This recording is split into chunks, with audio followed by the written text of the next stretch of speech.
আপনার সঙ্গে যতক্ষণ না অজানা অনাকাঙ্ক্ষিত কিছু ঘটনা ঘটতে শুরু করে ততক্ষণ আসলে কিছুই বোঝা যায় না। তাই তো বলা হয়, যেখানে মানুষের ভাবনা থেমে যায় সেখান থেকেই অন্ধকার জগতের শুরু। আজকের গল্পটাও ঠিক তেমনই, একজন ট্রাক ড্রাইভারের গল্প। এ তার নিজের জীবনের অভিজ্ঞতা। তো চলুন গল্প শুরু করা যাক। আমার নাম রঞ্জিত। আমি ট্রাক চালাতাম। প্রায় ৪০ বছর ধরে ট্রাক চালিয়েছি। এখন অবশ্য সে কাজ ছেড়ে দিয়েছি, কিন্তু যখন ট্রাক চালাতাম তখন এমন সব অদ্ভুত অভিজ্ঞতার মুখোমুখি হয়েছি যা আজও ভুলতে পারি না। কিছু ঘটনা ছিল একেবারেই সাধারণ, আবার কিছু ছিল ভীষণ ভয়ঙ্কর। এতটাই ভয়ঙ্কর যে কয়েকবার তো মরতে মরতে বেঁচে গেছি। আজ আমি আপনাদের সেই অভিজ্ঞতাগুলোর মধ্য থেকে একটি ঘটনা বলবো। সেই রাতে আমি ট্রাঙ্ক হাইওয়ে ধরে যাচ্ছিলাম, যেটাকে এখন ন্যাশনাল হাইওয়ে ১৯ বলা হয়। এই রাস্তার আবার অনেক নাম ছিল: বাদশাহী সড়ক, সড়কে আজাম। আমাদের সময়ে আমরা একে ট্রাঙ্ক রোড না বলে ট্যাঙ্ক রোড বলতাম। যেদিন আমি সেই যাত্রায় বেরিয়েছিলাম সেদিন মনে হচ্ছিল যেন এই হাইওয়ে নিজের চেহারা বদলে ফেলেছে। কুয়াশা এত ঘন ছিল যে হেডলাইট তার বুক চিরে এগিয়ে যাচ্ছিল। গল্পটা প্রায় ৩৫ বছর আগের, তাই বুঝতেই পারছেন তখন ট্রাক চালানো কতটা কঠিন ছিল। ট্রাকের পেছনে মাল বোঝাই ছিল, পুরনো লোহার আলমারি, কিছু টেবিল চেয়ার ইত্যাদি। কনসাইনমেন্ট নোটে শুধু লেখা ছিল ববলিপুর ওয়্যারহাউস থেকে মাল তুলতে হবে এবং অজানা গ্রামের বাইরে একটি গোডাউনে পৌঁছে দিতে হবে। কাগজে একটি বনিয়ার সিল ছিল, নাম কিষান লাল অ্যান্ড সান্স। বাকি সব পরিষ্কার। তখন না ছিল মোবাইল, না ছিল ম্যাপ, তাই হাইওয়ে পর্যন্ত আসা গেলেও তার পরের রাস্তা লোকজনকে জিজ্ঞেস করেই খুঁজে নিতে হতো। অনেক দূর এগিয়ে রাত প্রায় ১০টা বা ১১টার দিকে আমি একটি পেট্রোল পাম্পে থামলাম। একটু শরীর সোজা করলাম, ১০-১৫ মিনিট এদিক ওদিক হাঁটলাম, তারপর ডিজেল ভরে আবার রওনা দিলাম। পেট্রোল পাম্পের ছেলেটার কাছে গ্রামটার কথা জিজ্ঞেস করেছিলাম, কিন্তু সে তেমন কিছু জানত না, নতুন ছিল বোধহয়। কিছু দূর এগোতেই রাস্তার ধারে একজন বুড়ো মানুষকে একা ক্লান্ত ভঙ্গিতে হাঁটতে দেখলাম। ভাবলাম এনার কাছেই সামনে পথের খোঁজ নেওয়া যাবে। আমি ট্রাকটা তার পাশে থামিয়ে ডাকলাম, চাচা কোথায় যাবেন? তিনি মাথা নেড়ে বললেন, এখানেই কাছাকাছি একটা গ্রাম, আমি হেঁটেই চলে যাব। আমি আবার বললাম, কাছে হোক বা দূরে, যেখানে নামতে চান নামিয়ে দেব। বুড়ো মানুষটা প্রথমে গাড়িতে উঠতে চাইছিল না, কিন্তু বুঝিয়ে বলায় সে এসে বসে পড়ল। একদম চুপচাপ শান্তভাবে সামনে তাকিয়ে রইল। ৪-৫ মিনিটের মধ্যেই একটি মোড় এলো। তখন সে হাত তুলে গাড়ি থামাতে বলল। আমি গাড়ি থামিয়ে জিজ্ঞেস করলাম, চাচা, অজনারা গ্রামের বাইরে কোনো গোডাউন আছে? আমাকে সেখানে যেতে হবে। সে শান্ত চোখে আমার দিকে তাকালো, যেন আমার প্রশ্নে তার চোখে অনেক প্রশ্ন ভেসে উঠেছে। ঠান্ডা শান্ত গলায় বলল, সেখানে তো কেউ থাকে না। তার কথা শুনে আমি অবাক হয়ে গেলাম। একটু ভেবে বললাম, চাচা, আমাকে গ্রামে ঢুকতে হবে না, শুধু গোডাউনে যেতে হবে, যেটা গ্রামের বাইরেই। সে অন্যদিকে তাকিয়ে কিছুক্ষণ ভেবে বলল, জানি না বাবা, যদি নতুন কিছু বানিয়ে থাকে তবে বলতে পারবো না, তবে গ্রামের দিকে যেও না, ওখানকার পরিবেশ ভালো নয়। আমি বুঝতে পারছিলাম না সে এমন কথা কেন বলছে। গাড়ি থেকে নেমে সে আবার শান্ত স্বরে বলল, সামনে একটা রাস্তা আছে যেটা গ্রামের ভেতর দিয়ে ঘুরে গেছে, ওটা নিও না। সামনে একটা নতুন বাইপাস হয়েছে, ওদিক দিয়েই যেও। আমি জিজ্ঞেস করলাম, কেন? সে কিছুক্ষণ চুপ থেকে বলল, সব প্রশ্নের উত্তর হয় না। তারপর সেই বুড়ো মানুষটা নিজের ক্লান্ত শরীর টেনে মোড়ের দিকে হাঁটতে লাগল। আমি ভাবনায় পড়ে গেলাম, কিন্তু প্রশ্ন থেকেই গেল। ট্রাক ড্রাইভারদের জীবনে এসব নতুন নয়। হাইওয়েতে কত অদ্ভুত মানুষ, কত অদ্ভুত কথা। কেউ সতর্ক করে, কেউ কোনো পথে যেতে মানা করে। যত রাস্তা তত গল্প। আমি বাইপাসের রাস্তা খুঁজতে লাগলাম। কুয়াশার ভেতর নীল রঙের একটি টিনের বোর্ড ঝলমল করে উঠল, অজনারা বাইপাস ৫ কিমি। ঠিক তখনই হেডলাইটের আলোয় রাস্তার ধারে একটি পুরনো মাইলস্টোন চোখে পড়ল, ভাঙাচড়া অবস্থায়। তাতে চুন দিয়ে লেখা, অজনারা ২ কিলোমিটার, আর গ্রামের দিকের দিকে তীরচিহ্ন। টেকনিক্যালি আমার বাইপাসই নেওয়া উচিত ছিল, কিন্তু যেমনটা বলে, ট্রাক ড্রাইভারদের সঙ্গে সবসময় একটা পাপ থাকে, আর সেটা হলো কৌতূহল। বাইপাস নিলে অনেকটা ঘুরে যেতে হতো, ডিজেলও বেশি খরচ হতো। গ্রামের ভেতর দিয়ে শর্টকাট নিলে অন্তত আধ ঘন্টা বাঁচবে, আর আধ ঘন্টা মানে একটু বেশি বিশ্রাম। আমি স্টিয়ারিং ডান দিকে ঘুরিয়ে কাঁচা রাস্তায় ট্রাকটা দুলতে দুলতে গ্রামের দিকে নিয়ে গেলাম। অজনারা গ্রামের সীমানায় পৌঁছতেই একটা অস্বস্তি অনুভব করলাম। বন্ধ জানালা, নিঃসঙ্গ রাস্তা, কোনো শব্দ নেই, কোনো নড়াচড়া নেই। কাঁচা দেয়ালে পুরনো ছাইয়ের দাগ, কাঠের দরজায় অসংখ্য ধুলো মাখা হাতের ছাপ। রাস্তার দুই পাশে বট আর বাবলা গাছের ঝোপে জমাট বাঁধা অন্ধকার। আর একটা অদ্ভুত ব্যাপার আমি লক্ষ্য করেছিলাম, সেটা হলো সেখানে কুকুরগুলো ঘেউ ঘেউ করছিল না। বয়স্করা প্রায়ই বলেন, গ্রামে যদি কুকুরের ডাক শোনা না যায় তাহলে বুঝতে হবে সেখানকার বাতাস ঠিক নেই। আমি ট্রাকটা ধীরে চালাতে শুরু করলাম, কারণ রাস্তা খারাপ ছিল বলে নয়, বরং সামনে থেকে আসা বাতাসে মাটির সঙ্গে পুরনো ধোঁয়ার গন্ধ ছিল। যেন কেউ একসঙ্গে শত শত প্রদীপ নিভিয়ে দিয়েছে আর তাদের ছাই এখনও সেই বাতাসে ভেসে বেড়াচ্ছে। আমি সেই ঝাপসা রাস্তাটা ধরে সামনে এগোতেই হঠাৎ জোরে ব্রেক কষলাম। যেটাকে আমি রাস্তা ভেবেছিলাম সেখানে ঠিক মাঝখানে একটা বিশাল গাছ দাঁড়িয়েছিল, গাড়ি থেকে মাত্র কয়েক ইঞ্চি দূরে। ভালো হয়েছে ট্রাকের গতি কম ছিল, না হলে নিশ্চিতভাবেই আমি গাছটার সঙ্গে ধাক্কা খেতাম। গাড়ি ঘোরাতে গিয়ে হেডলাইটের আলোয় দেখলাম সামনে অসংখ্য গাছ, মানে সামনে সম্ভবত একটা জঙ্গল। আমি গাড়িটা আবার সেই পথেই ঘুরিয়ে পিছনের দিকে চলতে লাগলাম। আবার সেই গ্রাম আর মৃতপ্রায় ঘরগুলোর সামনে দিয়ে যাচ্ছিলাম। এমন সময় একটা দরজা বন্ধ হতে দেখলাম। ভেতরে কেউ ছিল কিনা জানি না, কিন্তু নড়াচড়া হয়েছিল। হর্ন বাজানো ঠিক মনে হলো না, তাই সেখান থেকেই ডাক দিলাম, একবার দুবার, কিন্তু কোনো উত্তর এলো না। আর আমি নামতেই যাচ্ছিলাম, এমন সময় পেছন থেকে কেউ বলল, এখানে রাতে কেউ থাকে না। ফিরে তাকিয়ে দেখলাম সে একটা মেয়ে, বয়স আনুমানিক 25-এর কাছাকাছি। সবুজ ওড়নার ভেতরে আবছা মুখ, কিন্তু চোখ দুটো স্পষ্ট। সে পেছনের কালো অন্ধকার ছায়া থেকে বেরিয়ে আমার সামনে এলো। চোখ বুলিয়ে ট্রাকটা দেখল আর ধীরে বলল, বাইপাস দিয়ে গেলে ভালো হতো, এখানে যে ঢোকে সে এখানেই আটকে যায়। আমি কথার মানে বুঝে হালকা হাসার চেষ্টা করলাম, কিন্তু সে ধারালো স্বরে বলল, এটা গ্রাম, এখানে হিসেব আলাদা। এখানে কি হয়েছে তা কেউ কল্পনাও করতে পারবে না। এই গ্রামটা নীরব, কারণ এটা তার কণ্ঠস্বর হারিয়েছে। তার কথাটা আমার হজম হলো না, কিন্তু ততক্ষণে আমি ইঞ্জিন বন্ধ করে দিয়েছি। রাতের নামা ঠান্ডায় শরীর সংকুচিত হচ্ছিল। দরজা খুলে নেমে বললাম, আমাকে শুধু সামনের রাস্তা জানতে হবে, তারপর আমি চলে যাব। সে ধীরে ধীরে সামনে হাঁটতে লাগলো আর সামনে তাকিয়ে এই জায়গাটার কথা বলতে শুরু করল। সামনে যে গাছের ঘেরাটা দেখছো না, গ্রামের লোকেরা ওটাকে জঙ্গল বলে, কিন্তু একসময় সেটা ছিল শুধু একটা ঘন বাগান।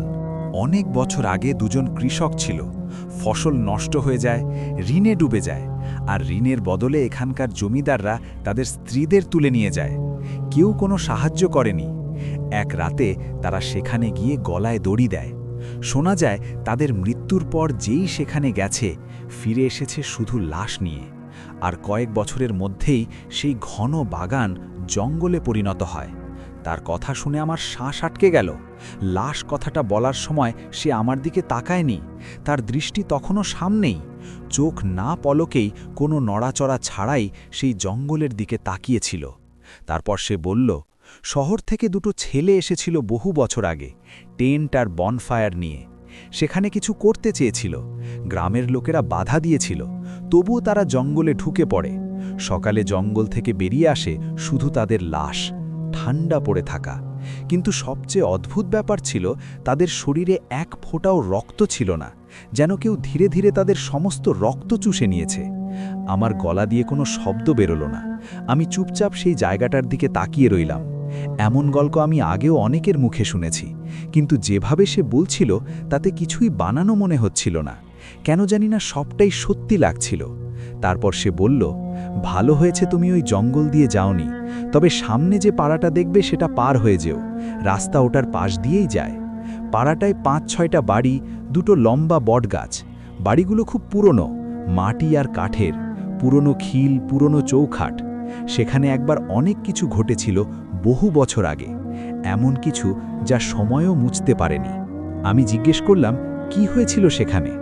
মেয়েটা ধীরে বলল, জমিদার তাদের জমি কেড়ে নিয়েছিল, কাগজপত্র তৈরি হয়ে গিয়েছিল, মোহরা বসে গিয়েছিল। আইনি লড়াইয়ের সময় একটা চাকার মতো ঘুরতেই থাকলো, আর ততদিনে পরিবারটা ভেঙে পড়ল। দারিদ্র্যে বাঁচা অসম্ভব হয়ে গেল। পুরো পরিবার একসঙ্গে মারা যায়, 25-30 জন, আলাদা আলাদা ঘরে। বলা হয় সবাই একসঙ্গে বিষ খেয়েছিল। আমার হাতের তালু ঠান্ডা হয়ে গেল, কানের পেছনে চুলকালাম, যেন সেই কথার ভেতর থেকে কোনো পোকা আমার ভেতরে ঢুকে পড়েছে। রাস্তায় ট্রাকের হেডলাইটে একটা রেখা তৈরি হচ্ছিল, আর সেই রেখার ভেতর ঝিলমিল করা ধুলো নাচছিল। মেয়েটা বলল, তারপর থেকে সেখানে কেউ ঢোকে না। পণ্ডিতরা যজ্ঞ করেছে, মন্ত্র বেঁধে দেওয়া হয়েছে, যে ঢুকেছে সে জীবিত বেরোয়নি। আর তখন থেকেই লোকেরা সেই সীমানা পেরোয় না। তুমিও যেও না। শেষ কথাটা সে এমনভাবে বলল যেন কথা শেষ। আমি দেখলাম আমরা আবার গাছের ঘেরাটার কাছে ফিরে এসেছি। দূরে পেছনে ট্রাকের হেডলাইটের আলো সামনে ঘন পাতার ওপর পড়ছে, যার ছায়া আমাকে সাপের মতো দুলতে দুলতে এগোতে দেখাচ্ছিল। সামনে তাকিয়ে আমি বললাম, ঠিক আছে, আমি দ্রুত চলে যাব, কিন্তু তুমি? আর আমি ফিরে তাকালাম। ওই মেয়েটা সেখানে আর ছিল না, না কোনো ছায়া, না পায়ের শব্দ। মনে হচ্ছিল সে যেন হাওয়ার সঙ্গে মিলিয়ে গেছে। আমি দ্রুত ট্রাকের দিকে চলে গেলাম। ট্রাকে উঠে ইগনিশন অন করলাম। যাই হোক না কেন, ওই জায়গার ঠান্ডা তখন হাড়ের ভেতর ঢুকে যাচ্ছিল। আমি গিয়ার দিলাম আর অ্যাক্সিলারেটর চাপলাম। কাঁচা রাস্তায় ট্রাক লাফাতে লাফাতে এগোতে লাগল। হেডলাইটের আলোয় যা দেখা গেল তা যেমন সুন্দর তেমনি ভয়ঙ্কর। দুপাশে দাঁড়িয়েছিল বট আর পিপল গাছ, তাদের ঝুড়ি মাটিতে ছুঁয়েছিল। মাঝে মধ্যে ছোট ছোট পাথরের ঢিবি, হয়তো কেউ রাস্তা চিহ্নিত করার জন্য বানিয়েছিল। কিন্তু আশ্চর্যের বিষয়, প্রতিটা ঢিবিতেই বাঁধা ছিল একটি লাল সুতো, যেন কেউ পুরো রাস্তা বেঁধে রেখেছে। আমার হাতের তালুতে ঘাম জমে উঠল। পকেট থেকে তামাক বের করতে গিয়েছিলাম, কিন্তু আঙুল কাঁপায় পাউচটা নিচে পড়ে গেল। তবু আমি আর নিচু হতে চাইনি। চোখ রাস্তা থেকে সরাতে মন চাইছিল না। কেন জানি না, শুধু মনে হচ্ছিল সামনে কেউ দাঁড়িয়ে আছে, কিন্তু যতক্ষণ না হেডলাইটের আলো পৌঁছাচ্ছে ততক্ষণে সে সরে যাচ্ছে। একটা মোড় এলো। মোড় ঘোরার পর হঠাৎ রাস্তা চওড়া হয়ে গেল, যেন পুরনো কাঁচা রাস্তার উপর নতুন স্তর ফেলে দেওয়া হয়েছে। আমি হালকা হাসলাম, ভাবলাম হয়তো এটাই বাইপাস। কিন্তু সেই হাসি মুহূর্তেই মিলিয়ে গেল।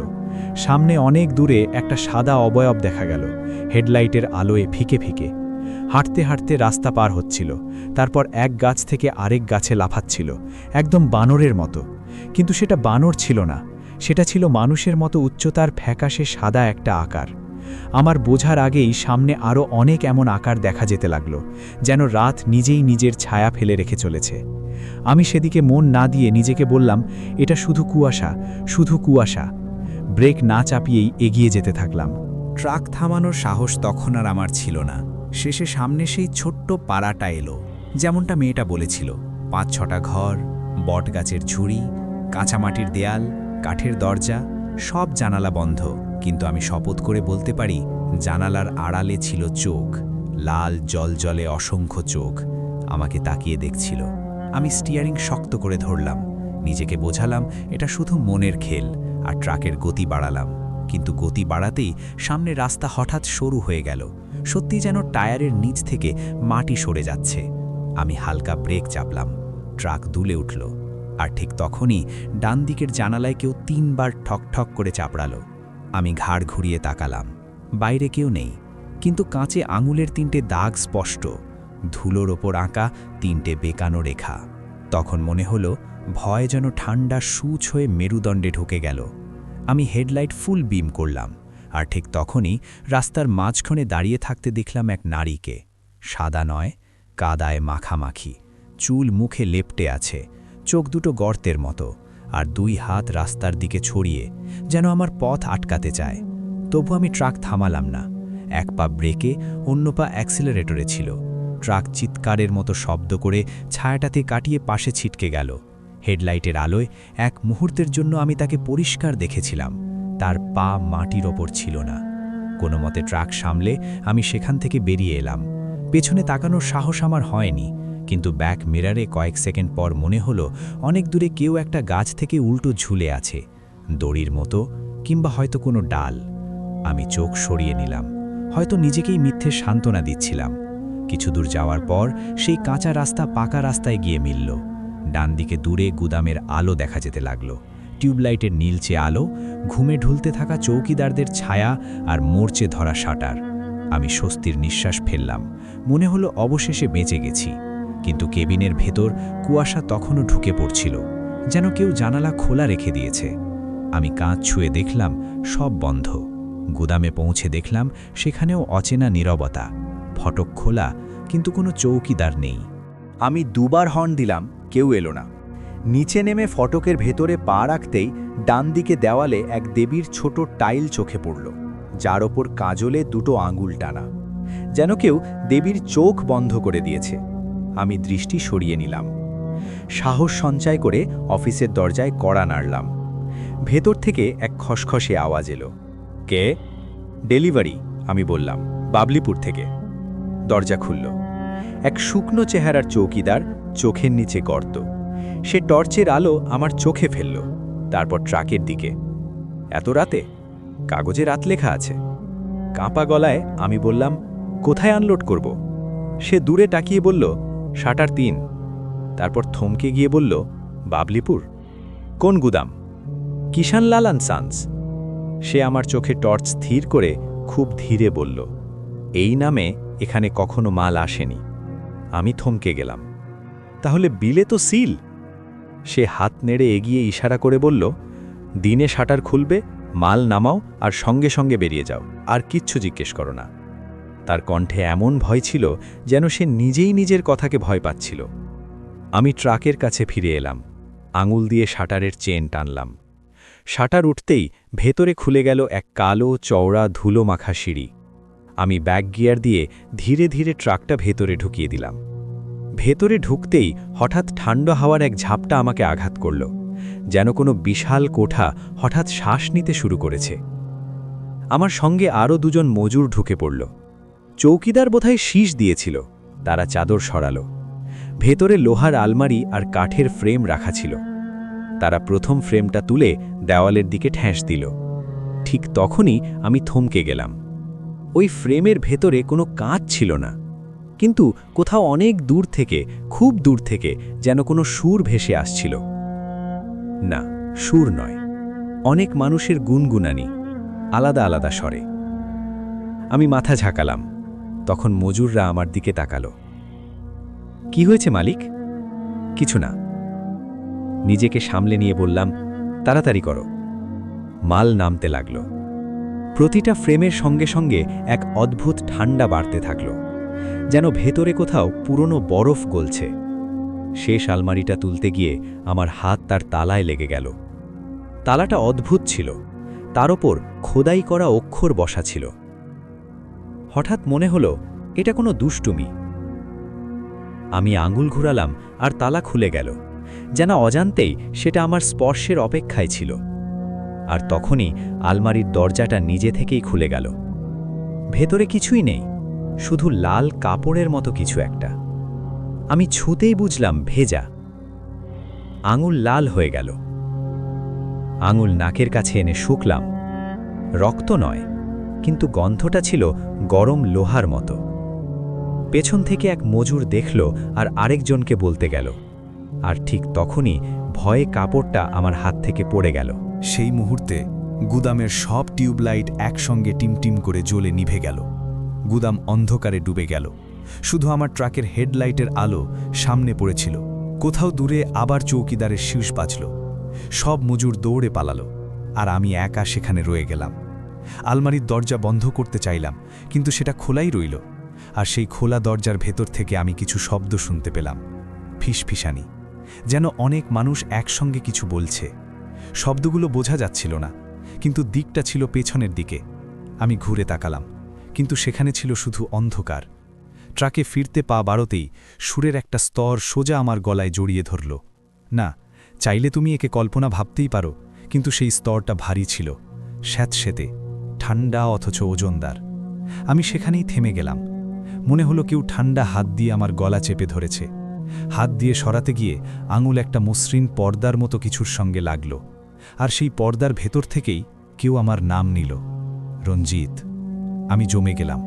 কার গলা ছিল সেটা? কোনো নারীর, দূরের, যেন কুয়োর ভেতর থেকে আসছে। তারপর আবার সেই শব্দ, কেন পালাচ্ছিস? এখান থেকে বেরোতে পারবি না। আর তার সঙ্গে হালকা একটা হাসি। আমি আতঙ্কে ট্রাকের দিকে দৌড়ালাম। কেবিনের দরজা খুলে ইঞ্জিন স্টার্ট করলাম। হেডলাইটের আলো পাকা রাস্তায় ফেললাম। গিয়ার দিয়ে ট্রাক এগিয়ে দিলাম। শাটারের নিচ দিয়ে বেরিয়ে ফটক পেরিয়ে বাইরের রাস্তায়। আমি শুধু পালাচ্ছিলাম, কিন্তু অনেক দূরে, যেখানে রাস্তা আবার গ্রামে মোড় নেয়, সেখানে আমি আবার সেই মেয়েটাকে দেখলাম, রাস্তার ধারে দাঁড়িয়ে, যেন আমারই অপেক্ষা করছে। আমি হর্ন দিলাম, কিন্তু সে কোনো ইশারা করল না। নিঃশব্দে শুধু এক দৃষ্টে আমার দিকে তাকিয়ে রইল। আমি ট্রাকটা তার কাছে থামালাম। সে ধীরে কাছে এলো। প্রথমে কিছু বলল না, শুধু ট্রাকের ফুটবোর্ডে হাত রাখল। তার আঙুলগুলো ঠান্ডা ছিল, যেন কাঁপছিল। এত রাতে তুমি বাইরে কি করছো? এই জায়গা ভালো নয়, আমি ঘাবড়ে গিয়ে বললাম। আর আমার কথায় সে শুধু মুচকি হাসল। হ্যাঁ, আমি জানি, বলেছিলাম না লোকজন এখানে এসে প্রায়ই হারিয়ে যায়। মানে কি? সে আমার চোখে চোখ রেখে বলল, রাত এখনো শেষ হয়নি, তুমি এখনো রাস্তায় একা নও। আমার মাথা অবশ হয়ে গেল, শ্বাস দ্রুত চলতে লাগলো, হাত পা কেঁপে উঠতে শুরু করলো। মানে আর কে আছে? সে একই স্বরে বলল, ওরা, যারা আর কখনো ফিরে যায়নি। সেই মুহূর্তে বাতাস আরও ঠান্ডা হয়ে গেল। আমি পেছন থেকে চাদর টেনে শরীরের ওপর জড়িয়ে নিলাম। হাত যেন স্টিয়ারিংয়ে জমে গিয়েছিল। মেয়েটা আবার বলল, সোজা চলে যেও, বাইপাস পেরোবে, কোথাও থামবে না। মাঝখানে কাউকে দেখলে, কেউ ডাকলে, কেউ থামাতে চাইলে একদম থামবে না। কিন্তু যদি না, শুধু এই কথাটা মনে রাখবে। সে ফুটবোর্ড থেকে হাত সরালো। এক মুহূর্তের জন্য মনে হলো সে হাসছে। তারপর সুরের ভেতরেই সে পেছাতে পেছাতে মিলিয়ে গেল, যেন সে বাতাস দিয়ে তৈরি। আর সে মিলিয়ে যেতেই আমি ট্রাকটা আরও জোরে চালালাম। কিছুক্ষণ পর আমি এক রাস্তায় উঠে এলাম। সম্ভবত সেটাই বাইপাস। একেবারে নতুন রাস্তা, চওড়া, সমতল আর মসৃণ। দুই ধারে সাদা দাগ ঝকঝক করছে। কিন্তু রাস্তা একেবারে ফাঁকা। না কোনো কুকুর, না কোনো মানুষ। শুধু দূর দূরান্তে সরানো কুয়াশা আর এলোমেলো দাঁড়ানো গাছের বেঁকে চুরে ছায়া। একটু পরে সামনে হালকা আলো জ্বলজ্বল করতে লাগলো, লাল আর হলুদ আলো, যেন ট্রাফিক ব্যারিকেড। মাঝখানে পুলিশের একটা জিপ দাঁড়িয়ে। আলো দেখে আমি স্বস্তির দীর্ঘ নিঃশ্বাস ফেললাম।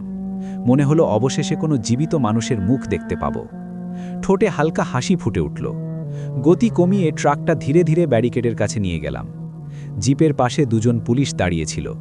দুজনেই জ্যাকেট শক্ত করে পরা, কনুই পেটে চেপে দাঁড়িয়ে, টুপি কান পর্যন্ত নামানো। তাদের একজন হাত তুলে আমাকে থামার ইশারা করল। আমি ট্রাকটা রাস্তার ধারে থামালাম। ওরা দুজনই কাছে এসে গেল। একজন ঝুঁকে আমার ট্রাকের নম্বর পড়ল, আর অন্যজন সোজা আমার জানালার কাছে এসে জিজ্ঞেস করল, কোথার থেকে আসছো? বাবলিপুর থেকে, আমি উত্তর দিলাম। নিজেরই গলা আমার কাছে ভারী আর অচেনা লাগলো। সে আবার জিজ্ঞেস করল, কোথায় যাচ্ছিলে? অজনারা গুদামে মাল নামিয়ে ফিরছি। সে কিছুক্ষণ আমার চোখের দিকে তাকিয়ে রইল। তার দৃষ্টি অদ্ভুত ছিল, যেন আমার প্রতি করুণা হচ্ছে। তারপর ধীর গলায় বলল, সোজা চলে যাও, পেছনে তাকাবে না।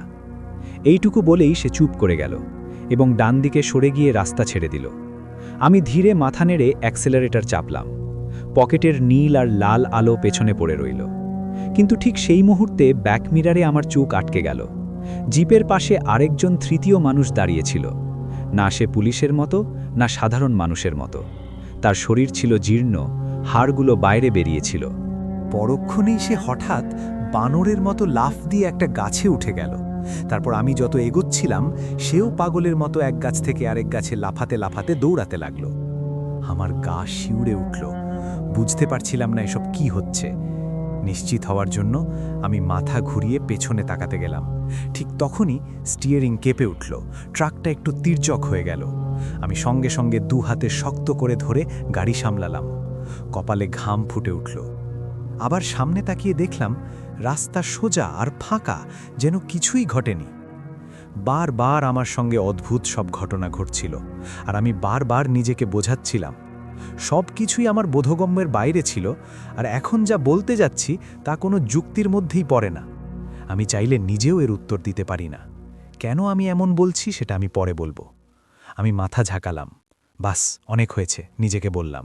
আর ঠিক পর মুহূর্তেই রাস্তা হঠাৎ শেষ হয়ে গেল। মসৃণ ডামারের পিচ হঠাৎ মাটির মধ্যে ঢুকে গেল, যেন রাতারাতি কেউ রাস্তা উপড়ে ফেলেছে। সামনে আবার সেই ৫-৬টা বাড়ি, বটগাছের ঝুলে থাকা ঝুড়ি, ভাঙা পুরনো দরজা, সেই একই গণ্ডি আর সেই একই অশুভ নীরবতা। কিন্তু এটা কিভাবে সম্ভব? আমি তো বাইপাসেই ছিলাম। ওই বাড়িগুলো তো গ্রামের ভেতরে। আমি এত জোরে ব্রেক চাপলাম যে সিট বেল্ট না থাকলেও নিজেকে স্টিয়ারিংয়ে ধাক্কা খাওয়া থেকে বাঁচাতে পেরেছি। ট্রাকটা লম্বা একটা চিৎকার করে একেবারে থেমে গেল। আমার সামনে ওই বাড়িগুলোর একটার দরজা খুলে গেল। ভেতরে ঘন অন্ধকার, কিন্তু সেই অন্ধকারের মধ্যেও কারোর হাঁটার শব্দ পাওয়া যাচ্ছিল, এক ঘর থেকে আরেক ঘরে, যেন কেউ নিজের ঘরই তল্লাশি করছে। আমি গিয়ার রিভার্সে দিলাম, কিন্তু ট্রাক নড়ল না। টায়ার মাটিতে দেবে গিয়েছিল, ইঞ্জিন শুধু গর্জন করছিল। আমি ক্লাচ ছাড়লাম, আবার চাপলাম। তখন আমার হাত পাও কাঁপছিল। ঠিক তখনই খোলা দরজা থেকে একটা অবয়ব বেরিয়ে এলো। না, সেটা অবয়ব নয়, ওটা ছিল কালো ধোঁয়া, যে নিজেকে অবয়বের আকার দিয়েছিল। সে হাঁটছিল না, গড়িয়ে আসছিল, আর একেবারে ট্রাকের সামনে এসে থেমে গেল। তার হাত উঠল, তালুতে মাটি লেগেছিল, চোখে ছিল গর্তের মতো শূন্যতা। তার পেছনে আরও অনেক ছোট বড় পুরুষ, নারী আর শিশু ছিল। সবাই ঝুঁকে ঝুঁকে হাঁটছিল। অনেকের পিঠ বেঁকে গিয়েছিল, মুখগুলো নিভে যাওয়া প্রদীপের মতো, যেন পুরো বাড়িটাই একসঙ্গে বাইরে বেরিয়ে এসেছে। আমার শ্বাস গলায় আটকে গেল। আর ঠিক তখনই আমার সেই মেয়েটার বলা একটা কথা মনে পড়ে গেল, কোথাও থামবে না। মাঝপথে কেউ দেখা দিলে, কেউ আটকালে, কেউ ডাকলে থামবে না। কিন্তু তখন আমি থেমেছিলাম। পুরুষ, নারী, শিশু সব ছায়ার মতো আমার সামনে দাঁড়িয়েছিল। এক মুহূর্ত সবাই চুপ করে রইল। তারপর একসঙ্গে তাদের চিৎকার ফেটে পড়ল, এত জোরে যে শুধু কান নয়, হাড় পর্যন্ত কেঁপে উঠল। আমার মাথা কাজ করা বন্ধ করে দিল। হঠাৎ পুরো দলটা ট্রাকের ওপর ঝাঁপিয়ে পড়ল। কাঁচে আঁচড়ের শব্দ হতে লাগল, ছাদে গোড়ালির আঘাত পড়তে লাগল। কেউ বোনেটের ওপর লাফ দিয়ে উইন্ডশিল্ডে মুখ আঁচড়ে মারল। তার চোখে আমি নিজেকে উল্টো দেখতে পাচ্ছিলাম। দরজায় হাতের চাপ পড়ছিল, যেন আমাকে টেনে বের করার চেষ্টা করছে। লোহার ওপর দাঁত ঘষার শব্দ হতে লাগল, আর শিশুর মতো ছায়াগুলো জানালা দিয়ে ভেতরে ঢুকতে লাগল। আমি পাগলের মতো চিৎকার করলাম এবং পুরো শক্তিতে স্টিয়ারিং ঘুরিয়ে দিলাম। অ্যাক্সেলারেটর মেঝে পর্যন্ত চেপে ধরলাম। টায়ার পিছলে গেল, মাটি ছিটকে উঠল। ট্রাকটা ঝাঁকুনি দিয়ে বাঁ দিকে হেলে কাদার ভেতর দিয়ে ছুটে গেল। সেই অবয়ব, সেই নারী ট্রাকের সঙ্গে সঙ্গে গড়িয়ে চলছিল। তার চোখ সোজা আমার দিকে তাকিয়েছিল। আমার মনে হচ্ছিল সে কিছু বলছে, কিন্তু আমি সেদিকে মন দিলাম না, কারণ আমার মাথার ভেতর তখন শুধু একটাই কথা ঘুরছিল, কোথাও থামা যাবে না। বোনেটে লেগে থাকা ছায়াটা টানতে টানতে পেছনে পড়ে গেল। উইন্ডশিল্ডে রক্তের মতো দাগ ঝলসে উঠল, কিন্তু পরমুহূর্তেই রাস্তা আবার ডামারের পিচে বদলে গেল। পেছনের চিৎকারের দলটা সেই মাটির মধ্যেই ডুবে গেল। আর আমি তখনও কাঁপা হাতে স্টিয়ারিং ধরেছিলাম, বারবার শুধু একটাই কথা বলছিলাম, থামবে না, যাই হোক কোথাও থামবে না। ভোরের হালকা আলো দূরের আকাশে পাতলা সাদা চাদরের মতো ছড়িয়ে পড়ছিল। কুয়াশা ধীরে ধীরে কাটছিল, বাতাস পরিষ্কার হচ্ছিল। আমার চোখ ভারী হয়ে এসেছিল, শরীর ক্লান্তিতে ভেঙে পড়ছিল। তবু আমি স্টিয়ারিং শক্ত করে ধরেছিলাম, কারণ মাথার ভেতর এখনও সেই কথাই প্রতিধ্বনিত হচ্ছিল, থামবে না।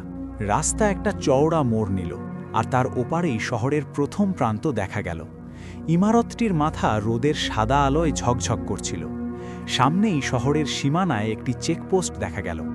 ব্যারিয়ার অর্ধেক তোলা ছিল, কিন্তু সেখানে কোনো পাহারাদার ছিল না। আমি না থেমে ট্রাকটা সামনে বাড়িয়ে দিলাম। একটু এগোতেই প্রথম ধাবাটা পেলাম, একেবারে নির্জন। ট্রাকটা পাশে থামিয়ে ইঞ্জিন বন্ধ করলাম। সেই মুহূর্তে মনে হলো চারপাশ হঠাৎ একদম নিস্তব্ধ হয়ে গেছে। ক্লান্তি আর ভয়ের চাপে চোখ বন্ধ করে ফেললাম। 2 হাত দিয়ে মুখ ঢেকে নিলাম। অনেকক্ষণ পর প্রথমবারের মতো হৃৎস্পন্দন স্বাভাবিক লাগলো, কিন্তু চোখ খুলে ওপরে তাকাতেই দেখলাম কেবিনের সামনের কাঁচে 3টে আঙুলের ছাপ। তবে মাথা ঠান্ডা হতেই মনে পড়ল এগুলো রাতের দাগ। আমি জানালাটা একটু খুললাম, পরিষ্কার বাতাস ঢুকে পড়ল। তখনই ধাবাওয়ালা চাছে এলো, চোখে ঘুম, হাতে পিতলের গ্লাস। বলল, চা? আমি শুধু মাথা নাড়লাম। সে গ্লাস রেখে চলে গেল। এক চুমুক খেলাম, চা গরম ছিল, আসল করক। আর সেই উষ্ণতাই আমাকে বিশ্বাস করালো যে আমি ওই জগৎ থেকে বেরিয়ে নিজের জগতে ফিরে এসেছি। চা শেষ করলাম, তবু গিয়ারে হাত দিতে গিয়ে তালু কেঁপে উঠল। শহরের রাস্তায় রোদের প্রথম টুকরো পড়ছিল, আর আমি স্বস্তির নিঃশ্বাস ফেলে ট্রাকটা সামনে চালালাম। এখানেই আমি গল্পটা শেষ করতে পারতাম। আপনারা ভাবতেন এক ভয়ঙ্কর রাত, কিছু অদ্ভুত শব্দ, কয়েকটা ভীতিকর ছায়া, আর এক ট্রাক ড্রাইভার যে কোনোভাবে বেঁচে ফিরেছে। ভাগ্য ভালো ছিল, গল্প শেষ। কিন্তু গল্প রাস্তার মতোই, এর কোনো শেষ নেই, শুধু মোড় নেয়। সেই ঘটনার পর প্রায় 2 মাস আমি বাড়ির বাইরে বেরোইনি। সেই রাতের প্রতিটা মুহূর্ত চোখের সামনে ভেসে উঠত। মালিক সেই ট্রিপের টাকা কেটে নিয়েছিল। শুনেছিলাম আমার উপর মাল চুরির কেস করার কথাও ভাবছিল। আমার বন্ধু মাঝখানে না পড়লে হয়তো আমি শেষ হয়ে যেতাম। সে মালিককে বুঝিয়েছিল চুরি করলে আমি ফিরে বাড়ি আসতাম না। কয়েকদিন পর মালিকও বুঝে গিয়েছিল যে সেই রাতে যা ঘটেছিল তাতে আমার কোনো দোষ ছিল না। কিন্তু আমি চুপ ছিলাম। মাসের পর মাস কাউকে কিছু বলিনি। তারপর প্রায় 2 মাস পর একদিন সেই বন্ধুই আমাকে জোর করে বাইরে নিয়ে এলো। তখন দুপুর প্রায় 12টা। রোদ তীব্র। গুদামের বাইরে ট্রাকের লোডিং সবে শেষ হয়েছে। যে বন্ধু সেই রাতে আমার সঙ্গে ছিল না, সে হাসতে হাসতে বলল, দারুণ তো ভাই, লোডিং তাড়াতাড়ি হয়ে গেছে, পরের ডেলিভারি কোথায়? আমি কনসাইনমেন্টের ফাইল খুললাম। পতার মাঝে একটা পুরনো বিল আটকে ছিল। সেটার দিকে তাকাতেই আমার রক্ত যেন ঠান্ডা হয়ে গেল। তাতে সেই একই বেগুনি মোহর, কিষান লাল অ্যান্ড সান্স, আর নিচে লেখা ঠিকানা অজনারা। তারিখ এতটাই ঝাপসা ছিল যে শব্দগুলো কষ্ট করে পড়া যাচ্ছিল, কিন্তু সেটুকুই যথেষ্ট ছিল। আমি ঝট করে বিলটা ফাইলে গুজে দিলাম। বন্ধু আমার দিকে তাকিয়ে জিজ্ঞেস করল, কি হয়েছে? ভয় সামলে বললাম, কিছু না। তারপর একটু ইতস্তত করে জিজ্ঞেস করলাম, আমরা কোথায় যাচ্ছি? সে কাগজ দেখে হেসে বলল, আরে পরের মাল তো বিলাসপুরের, অজনারা নয়। এই দেখ। সে সেই পুরনো বিলটা টেনে বের করল। আরে এই কাগজটা এখানেই এলো কোথা থেকে? সেও অবাক হয়ে গেল। আমি বিস্ময়ে জিজ্ঞেস করলাম, কেন, এতে কি আছে? তখন সে বলল, পরে মালিক বুঝতে পেরেছিল যে সেদিন রাতে ভুল করে পুরনো বিলবুকের একটা রসিদ তোমার ফাইলে ঢুকে গিয়েছিল। সেই কারণেই তুমি ভুল জায়গায় চলে গিয়েছিলে। আসলে এগুলো অনেক পুরনো বিলবুকের রসিদ, যেগুলো মালিক অনেক আগেই বাতিল করে দিয়েছিল। সেই গুদামটা তো বছরের পর বছর বন্ধ পড়ে আছে, কিন্তু যখন চালু ছিল তখন এখান থেকে অজনারায় রোজ মাল যেত। হয়তো পরিষ্কার করার সময় এই কাগজটা ভুল করে তোমার ফাইলে আটকে গিয়েছিল। আমি ঘামে ভিজে গেলাম। মনে হলো সেই রাতের ছায়াগুলো আবার আমার কানে চিৎকার করছে।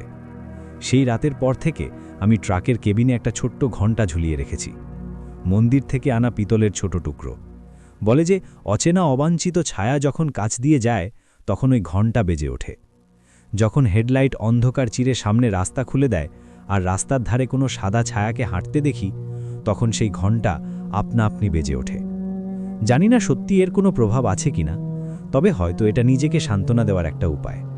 আর হ্যাঁ, সেই রাতে কেবিনের কাঁচে যে 3টে আঁচড় উঠেছিল সেগুলো আজও আছে। আমি কখনো মুছিনি। ওগুলো আমাকে মনে করিয়ে দেয় যে আমি এক বিভ্রম থেকে বেঁচে ফিরেছিলাম। হ্যাঁ, আমি একে বিভ্রমই বলি, কারণ সেই রাতে যা কিছু আমার সঙ্গে ঘটেছিল তা সত্য আর মিথ্যের মাঝের রেখায় দাঁড়িয়েছিল। সেই অচেনা মেয়েটা, সেই গুদাম, সেই বাড়ি, সেই মানুষগুলো, সেই পুলিশ আর সেই চেকপোস্ট, সবই যেন কোনো মায়াবী খেলা। সেখানে কিছুই ছিল না, তবু সবকিছু আমি দেখেছিলাম। আমার মাথার ভেতর যা উঠছিল সেটাই সামনে রূপ নিচ্ছিল, আর প্রতিবারই তা ভয়ঙ্কর রূপ ধারণ করছিল। আজও যখন কোনো নির্জন রাস্তায় ট্রাক চালাই আর ঘণ্টা বেজে ওঠে, তখন মনে হয় ছায়াগুলো আমার পাশ দিয়ে হেঁটে যাচ্ছে আর আমাকে মনে করিয়ে দিচ্ছে যে রাস্তার কোনো শেষ নেই, সে শুধু আরেকটা মোড় নেয়। তো বন্ধুরা, এটাই ছিল আজকের গল্প। গল্পটা কেমন লাগলো কমেন্টে জানাতে ভুলবেন না। আর একটা জরুরি কথা, আগেরবার আমি যে লাইভ সেশন করেছিলাম, যেখানে আপনাদের সঙ্গে কথা বলতে আর আপনাদের গল্প শুনতে চেয়েছিলাম, সেই বিষয়ে শুধু এটুকুই বলবো, যদি কেউ লাইভ এসে নিজের গল্প বলতে চান, তাহলে নিজের তথ্য আর গল্পের ছোট বিবরণ আমাকে মেল করে দিন। আমার ইমেল আইডি এই ভিডিওর ডেসক্রিপশনে দেওয়া আছে। আজ এ পর্যন্তই। খুব শিগগিরই আবার এমনই কোনো ভয়ঙ্কর গল্প নিয়ে দেখা হবে। ততক্ষণ পর্যন্ত ধন্যবাদ।